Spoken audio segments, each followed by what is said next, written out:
Hey, this is Mary Egbert from Camaj Fiber Arts, and I just want to talk about the hooks that you see on some of the flyers on some of the spinning wheels. This one is the Louet S10, and on the Louet it has the hooks on the same side of the flyer. But if you look down, the hooks are not exactly across, they're kind of staggered. So when I first started spinning on a Louet, I thought I would put my yarn on the right side to spin to the right, and I would put my yarn on the left side to spin to the left. And I did this for years. And I would get these hills and valleys of yarn all the way down my bobbin. I'm thinking, that is so much wasted space, with especially the valleys, because there was no yarn in it. And I wasn't sure how to get the yarn in there. So then I figured, well, maybe I will change the hooks as I go along.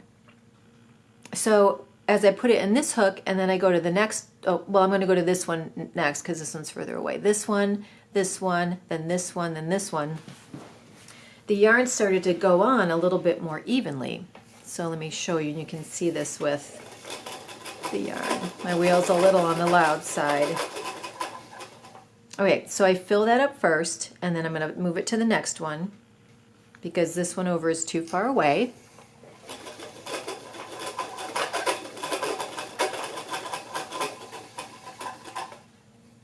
And you can see it filling up a little bit more, and there's really no gap. So I'm going to take the whole thing out, and I'm going to move it over to the next one.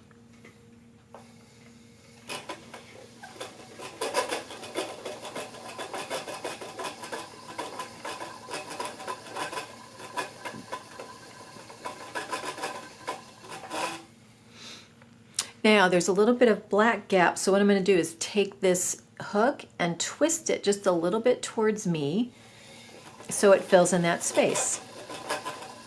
So it's filling in the valley. Okay? So then I'm going to move this to the hook on the other side.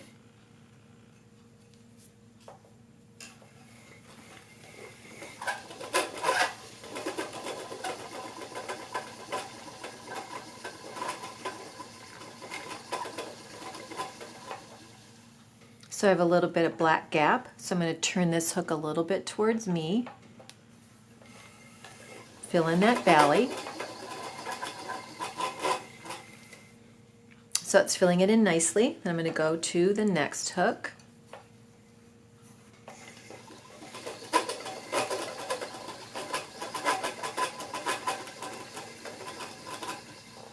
All filled in. I'm going to go to the next one on this side.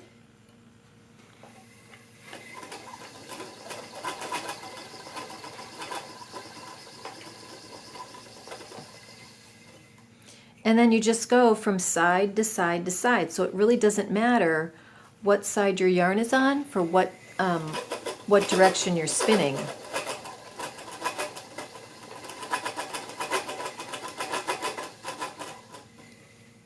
So can you see that it's covering all the black, so there's no hills and valleys? And I'm going to get a lot more yarn on this bobbin than I would if I didn't change hooks back and forth.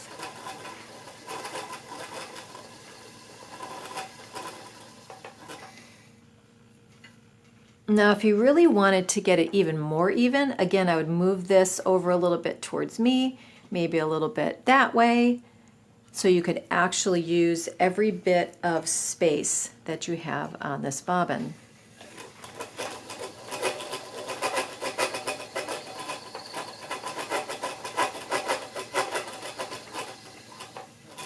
And then I'm going to show you a little trick once I get to the very end. Oh, it goes in that one.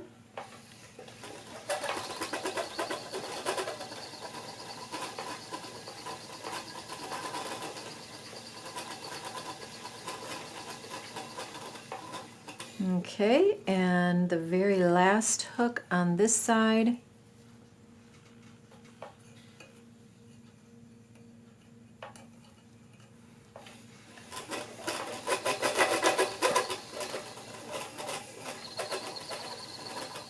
And it's all covered. Okay, so here's a little trick. I saw this on a video and I can't remember where I saw it, but instead of going back this way and going back this way on the bobbin, what I'll do is take this out, and then I'm going to start back at the very beginning. And the reason I do that is because then I have a piece of yarn coming across the bobbin, so if I lose my end, I can find it a little bit easier.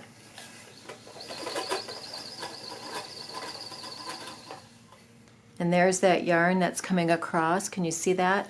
So if I lose my end, it's a little bit easier to find it. And if you lose an end spinning lace, you'll know exactly what I'm talking about.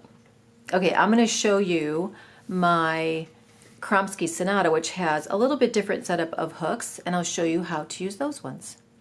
Okay, this is my Kromski Sonata, and you can see the difference with this wheel versus my Louet in that the hooks are on one side and then they're on the opposite side on the flyer.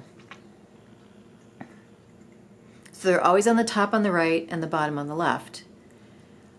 But again, I thought it was we put the yarn here to spin to the right and the yarn here to spin to the left, but it doesn't really make any difference. So, but these hooks are even with each other.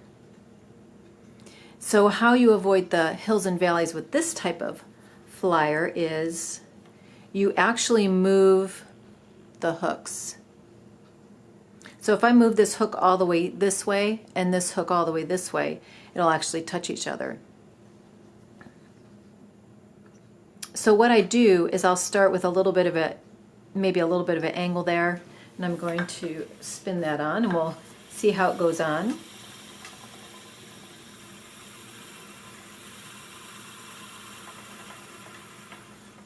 And I don't need to switch it back and forth because they're the same distance as the other side. You just keep it on this side, but you just move these pins a little bit. So then I'm going to move this, so I'm moving the angle of the yarn to be a little bit further that way.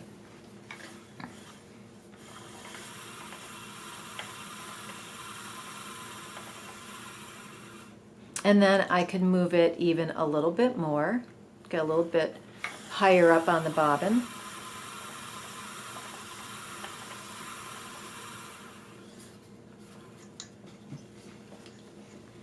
And then now I can move it to the next one. And actually I'm going to bring it out just a little bit because it's building up. So you kind of want to look and see where the yarn is building up and where you need to move those hooks.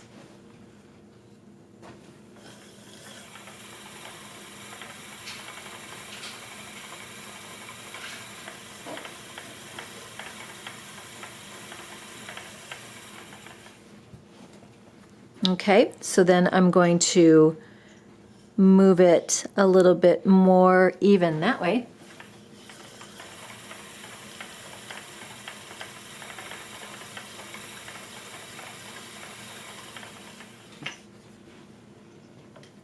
And then you just kind of gauge it, and I'm going to move it to this one, and I'm going to move this pin a little bit towards me to fill in that valley that will form if I don't do this.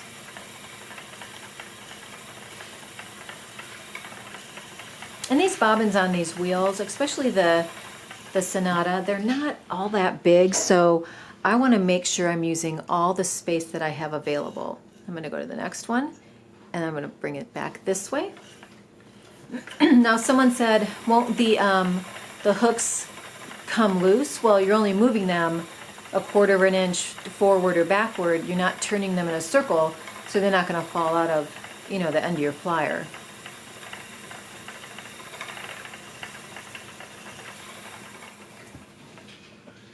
Alrighty, and then I can move it that way a little bit.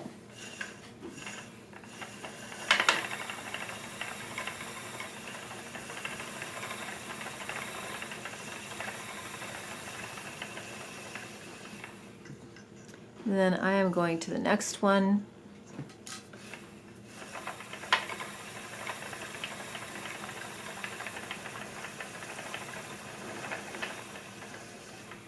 Now you can see there is a little bit of a valley right there. So what I'll do is move this over to get that to fill in that valley area.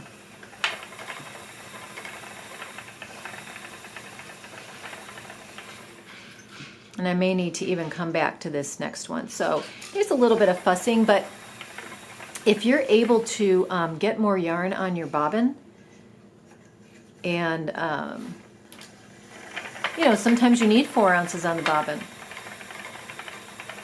I know sometimes I would have so many hills and valleys that I just couldn't get enough on the bobbin that I needed. So there you go. That's how you use the hooks on your Louet S10 and your Kromski. All right, have fun spinning. Bye.